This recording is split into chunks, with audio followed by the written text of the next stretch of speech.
যেভাবে গরম পড়েছে, সকাল হোক বা সন্ধে ভাজাভুজি খেতে এক্কেবারে মন চায় না।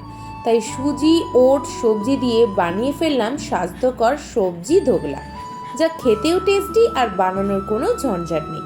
চলো শিখে ফেলি তাহলে কিভাবে বানালাম।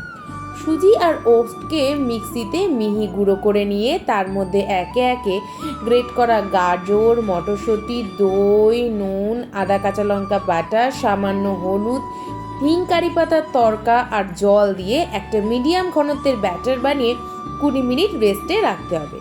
এরপর ব্যাটার ভাপে দেওয়ার 5 মিনিট আগে তার মধ্যে ইনো মিশিয়ে সেই ব্যাটারকে 30 মিনিট ভাপে রেখে সামান্য ঠান্ডা করে যে পাত্রে ভাপে দিয়েছিলে তার থেকে অন্য পাত্রে সরিয়ে ওপর থেকে আবার হিং, কারি পাতার তড়কা দিলেই রেডি সব স্বাস্থ্যকর সুজি ধোকলা বা সবজি ধোকলা।